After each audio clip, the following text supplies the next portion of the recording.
كذا حد كان بيسالني عن طريقه عمل الفيديوهات القصيره دي اللي هي للسوشيال ميديا، مثلا بتنزل هنا على يوتيوب في هيئه شورتس او على انستجرام في هيئه ريلز او فيديوهات على تيك توك، وايه المعدات اللي انا بستخدمها وازاي اعمل فيديوهات زي كده بس مش بتكلفه عاليه قوي يعني وبرده تطلع بجوده كويسه. فكل ده هنتكلم فيه ونعرفه مع بعض كده في الفيديو ده. هقول لك ايه الحاجات اللي انت ممكن تستخدمها وشويه تريكات كده في التصوير تعلي جدا من جوده الفيديوهات اللي انت عايز تعملها لو عايز تصور الفيديوهات اللي بالطول دي للسوشيال ميديا.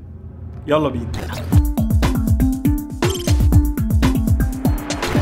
صباح الخير ومساء الفل على الكل، انا اندرو وديد. والحقيقه الفيديوهات اللي انا بعملها القصيره اللي بالطول اللي بتشوفها على السوشيال ميديا دي انا يعني اتشطرت فيها شويه، وسبب كبير جدا لحاجه زي كده هو ان انا اساسا بعمل الفيديوهات الطويله اللي انت شايفها دي دلوقتي على يوتيوب، والفيديوهات دي بتاخد مجهود وشغل كتير يعني، وليفل في الانتاج والبرودكشن عالي، وزوايا وكاميرات وصوت واضاءه وحاجات كده، ومارست الموضوع ده كتير شويه. فالحقيقه الموضوع ده اثر عليا الطريق شويه، وبقيت اقدر اعمل الفيديوهات القصيره دي برده بكواليتي اعلى شويه من العادي، مش مجرد موبايل كده بتحطه قدامك وتصور وخلاص. لكن كالعاده قبل ما نخش في تفاصيل ازاي تعمل الفيديوهات دي، تنساش تعمل لايك الفيديو ده وتشترك في القناه لو لسه ما اشتركتش، وتدوس على زرار الجرس عشان تشوف الفيديوهات الجديده كده اول ما بتنزل على طول. طيب انت اكيد دلوقتي عارف ان الفيديوهات القصيره اللي على السوشيال ميديا دي حاجه دلوقتي هي الترند يعني، واي حد عايز يعمل محتوى كده سريع ويوصل لناس كتير وبتاع، هو الفيديوهات القصيره دي بقت بتوصل اسرع شويه. والحقيقه الموضوع مش صعب قوي انك تطلع فيديوهات كده بجوده عاليه، بس في كام تريكايه كده لازم تركز فيهم كويس قوي وانت بتعمل الفيديوهات دي. وانت لو ما شفتش الفيديوهات القصيره اللي انا بعملها على السوشيال ميديا دي يعني، فهي فيديوهات زي اللي انت شايفها كده دلوقتي بالظبط. انا حاطط الزاويه بالظبط هنا اللي انا بعمل بيها الفيديوهات القصيره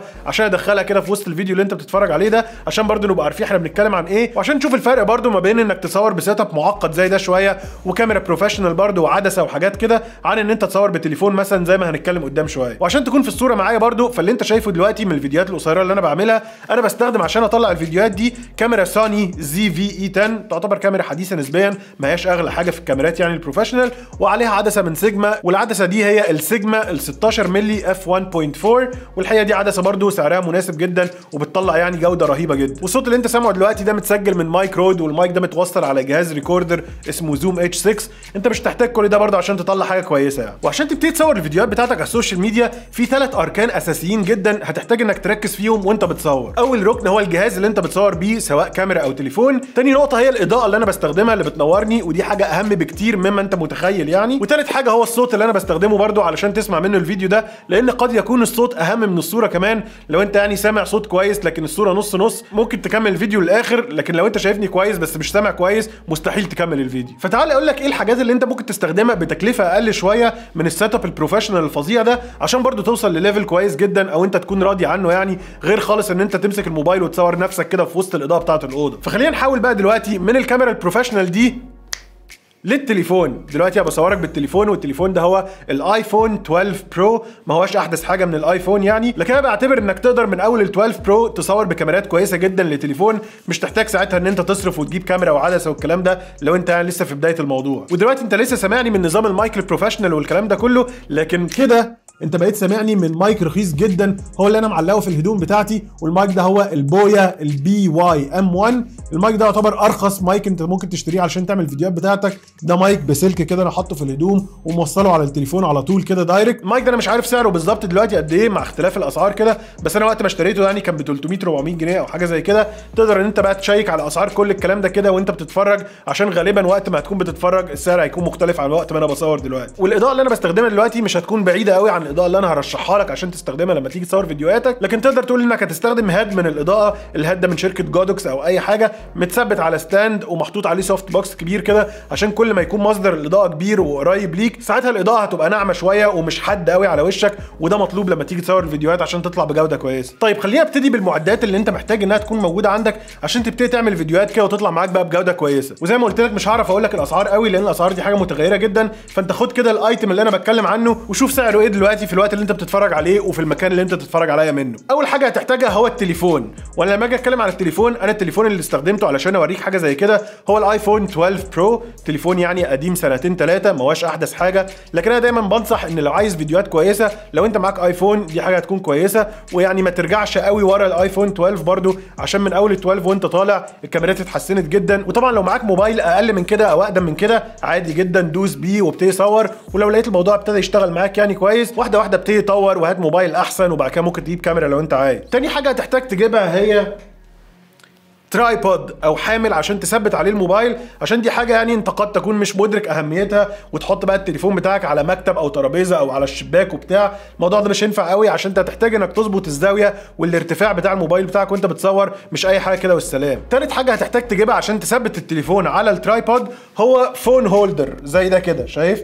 عارف الحاجات اللي بتبقى زي كده اللي انت بتثبت فيها التليفون عشان التليفون ما يتحركش منك وانت مثبته، ويفضل ان هو يكون في مكان بتثبت فيه التليفون مثلا في الاتجاه ده ومكان تاني في الاتجاه ده، علشان تقدر تظبطه انت عايزه بالعرض ولا بالطول وانت بتصور، فتقدر تصور بقى ساعتها الفيديوهات اللي بالطول دي. او ممكن الترايبود نفسه الهيد بتاعته من فوق دي تكون بتتقلب، تقدر تحركها ما بين كده وما بين ان انت ترجعها تاني، وساعتها برده دي طريقه ممكن تظبط بيها الاتجاه بتاع الفيديو عايزه بالطول ولا بالعرض. فانت شوف لك حل من دول واعمله، بس اتاكد ان التليفون يتثبت بالطول عادي. تالت حاجه قلت لك عليها هو المايك البي واي ام 1، وهو السلك الطويل جدا جدا ده. الحقيقه ده مايك يعتبر رخيص بس الكواليتي بتاعته كويسه، مع ان على فكره المايكات اللي في الموبايلات دلوقتي ما هياش وحشه، لكن دايما انك تطور حته الصوت دي بتفرق شويه، والصوت زي ما قلت لك حاجه مهمه جدا. الحاجه اللي بعد كده هو مصدر الاضاءه. زي ما انت شايف المصدر ده هيد اضاءه من جودوكس، اللي انا بستخدمه ده اسمه يو ال 150. انت ممكن تاخد نفس النتيجه دي بالظبط من هيد اقل جدا، هيد زي اللي ورايا اللي انت شايفه ورا ده اسمه جودوكس اس ال 60. ده يعتبر يعني بدايه اللاين، معرفش برده سعره دلوقتي يبقى كام،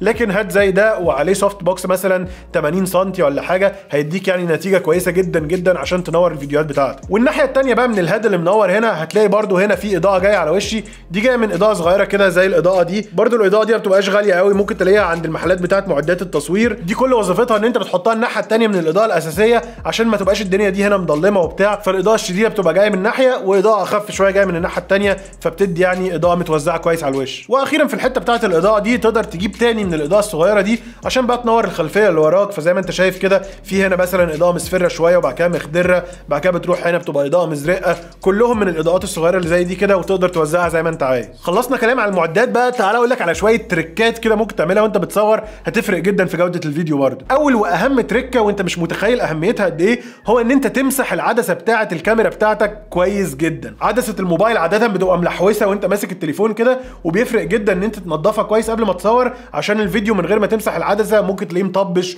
ومشبر وانت مش فاهم هو عامل كده ليه، ودي حاجه هتتحل تماما بمجرد انك تمسح العدسه كويس. تاني حاجه لما تيجي تثبت الاضاءه اللي هتنورك، ثبتها فوق شويه، مش في نفس الليفل بتاع وشك، ارفعها فوق وخليها على زاويه 45 كده، ما هياش قدامي بالظبط، ما هياش فوقيه، ما هياش جنبي 90 درجه، لا 45 درجه كده وفوق. ده شيء يبتدي يرمي الاضاءه على وشك كده من فوق بالورب بشكل لطيف، وساعتها توزيع الاضاءه على الوش بيكون احسن شويه. تركايه كمان هتفرق شويه في جوده الفيديو، هو انك لما تيجي تصور حاول ان انت تقرب قوي من حيطه وتكون باصص لها، والمسافه ما بين ظهرك والحيطه اللي وراك ابعد ما يمكن، يعني ما تلزقش في حيطه وتصور، لا ابتدي امشي بالموبايل، امشي قدام لغايه ما الموبايل يخبط في الحيطه ويبقى وراك اطول مساحه ممكنه، علشان ده بيخلي فيه عزل ما بينك وبين الخلفيه بشكل كويس. طبعا السنسورات بتاعت الموبايلات مش بتعمل عزل رهيب قوي يعني، على عكس الكاميرات البروفيشنال برضو بتعزل شويه، لكن طول ما انت بعيد عن الخلفيه طول ما انت هتقدر تعمل زي باك جراوند سيبريشن او خلفيه مزغلله كده طبيعيه، وده بيكون بسبب البعد ما بينك وما بين الخلفيه اللي وراك. طب تعالى نفترض بقى ان في شويه حاجات من اللي انا قلت لك عليها دي مش هتعرف انك تجيبها او تحققها، يعني مثلا مش عايز دلوقتي تشتري هيد اضاءه بكام الف جنيه يعني، ودي حاجه مش وقتها دلوقتي. تقدر تجيب الرينج لايت اللي هو بيبقى مدور كده والناس بتحطه قدام وشها عشان يعمل لك الدايره اللي في عينك دي، هاته وثبته مكان الكي لايت كده وخليه يبقى فوقيك وبعيد ونوره جامد، استخدمه كانه كي لايت وهيقوم بالدور برده مش وحش. طب ما عندكش رينج لايت، روح الصبح كده جنب شباك عندك كبير في البيت واستخدم الاضاءه الطبيعيه انها تنورك، برده اقف بورب شويه بحيث ان الشباك يبقى جنبك الاضاءه بتاعته جايه كده بالورب، هتاخد برده نتيجه مش وحشه خالص. لكن خلي بالك ان الاضاءه بتاعت الشمس اللي جايه من الشباك دي بتختلف على مدار اليوم، فانت ما ينفعش تصور حته من الفيديو الظهر وحته الصبح، او تقعد ساعتين ثلاثه بتصور في فيديو وبتغلط وبتعيد وبتاع، لان الاضاءه في اول الفيديو هتلاقيها اختلفت عن اخر الفيديو، فخلي بالك من حاجه زي كده. طب نفترض كمان انك مش عايز تجيب اضاءه صغيره تعمل الفيل لايت اللي بيجي ينور وشك من الناحيه الثانيه ده، ممكن عادي جدا تستخدم اضاءه واحده بس، والناحيه الثانيه تجيب حته فوم ابيض كده تحطها بره الكادر على طول بحيث تعكس الاضاءه اللي جايه من الكي لايت وتنور برده جنب وشك، ده هتقوم بدور مش وحش يعني ومش بعيد قوي عن الاضاءه بتاعه الفيل لايت. حاجه ثانيه لما تيجي تثبت الكاميرا او الموبايل اللي بيصوروك، خلي الليفل بتاع الكاميرا تحت يعني عينك بحته صغيره جدا، ما يبقاش الكاميرا فوق قوي وانت بتبص لها لفوق، ولا تحت قوي بتبص لها لتحت، هي دوبك تبقى في مستوى عينك، وانزل كده بتاع يعني ايه 10 سم على المستوى بتاع عينك، ده احسن ليفل ممكن تثبت فيه الموبايل بتاعك وانت بتصور. حته ثانيه تاخد بالك بالك منها في موضوع الابعاد بتاعه الكاميرا والزوايا والفراغات والكادر شكله عامل ازاي وبتاع، هو ان زي ما انت شايف كده تحاول تخلي راسك ووشك في الكادر واخد التلت اللي فوق من الصوره. انا مش محتاج ابقى تحت قوي كده ولا محتاج ابقى فوق لدرجه ان انا في جزء من شعري طاير. هو الليفل اللي انت شايفه قدامك ده دلوقتي يعتبر مناسب جدا لما تيجي تتكلم للكاميرا. واخر حاجه بقى، لو لقيت نفسك جهزت الكلام ده كله وبتصور ومتالق كده في الفيديو وبعد ما خلص اكتشفت ان انت ما دوستش على ريكورد وما بتسجلش حاجه، عادي جدا ما تتخضش، دي حاجه بتحصل للناس كلها وحصلت معايا كذا مره. كل الموضوع ان انت هتبقى لبست كل اللي حصل ده وهتصور من اول وجديد تاني. وبعد كل اللي اتكلمنا فيه ده، هي دي النتيجه اللي انت ممكن تاخدها من تليفون وبتصور بيه، وامكانيات يعني ما هياش عاليه جدا ولا هتصرف فلوس كتير عشان تعمل بقى السيت اب بتاعك عشان تصور الفيديوهات. لا، ممكن تبتدي الموضوع بتكلفه اقل شويه. لكن دايما خليك فاكر انك عشان تعمل فيديوهات كويسه وتحطها على السوشيال ميديا ركز في الثلاث سيهات اللي هقول لك عليهم دول. اول حاجه الكونتنت او المحتوى اللي انت هتقدمه لازم يكون محتوى شيق ولطيف والناس حابه تتفرج عليه، والمحتوى ده يا اما بيقدم معلومه مفيده او مسلي بشكل كويس، بس المهم يكون محتوى متعوب عليه ومحترم وكويس. تاني سي هي الكونسيستنسي او الاستمراريه، ما تنزلش فيديو او اتنين وتنسى او تستنى اسبوع واتنين وتلاته وتنزل تاني. اهم حاجه انك تنزل فيديوهات باستمرار وما تقطعش، علشان دي حاجه بتفرق جدا بالنسبه للمواقع والبلاتفورمز انها تفهم ان انت واخد الموضوع بجد كده ومش بتهزر، وهتبتدي تنشر فيديوهاتك دي لناس اكتر. وتالت سي هي الكاريزما، وان انت تتعود كده انك تبقى قاعد قدام الكاميرا وبتتكلم معاك كانه واحد صاحبك عادي كده، وتبتدي بالممارسه حضورك قدام الكاميرا يبقى لطيف كده وعندك كاريزما شويه انت بتتكلم، عشان دي حاجه بتفرق برضو ان الناس تتقبل منك الفيديو وتتفرج عليه وتبعته للناس اكتر عشان تتفرج عليه، وبالتالي فيديوهاتك هتنجح وتنتشر وتحقق اللي انت عايزه من الفيديوهات دي ان شاء الله. وطبعا الثلاث سيات دول بجانب المعدات اللي انت هتستخدمها علشان تطلع فيديوهات انت راضي عنها بشكل كبير وبتطلع بجوده كويسه زي دي. وبس كده، دي كانت كل حاجه انا حبيت اقول لك عليها في المعدات اللي تستخدمها عشان تصور الفيديوهات اللي بالطول، وشويه تريكات كده هتساعدك انك تعلي الجوده بتاعتها. لو عجبك الفيديو ده ما تنساش تعمل لايك للفيديو وتشترك في القناه. ما تنساش كمان تتابعني على انستجرام وتيك توك بقى عشان تشوف الفيديوهات القصيره اللطيفه اللي بالطول دي، هتلاقي الروابط كلها موجوده في الديسكربشن. ولو عندك اي سؤال في اي حاجه او افكار لفيديوهات حابب ان انت تشوفها اكتبها لي كلها في الكومنتس تحت وانا هقرا كل حاجه، واشوفك في الفيديوهات الجايه. سلام.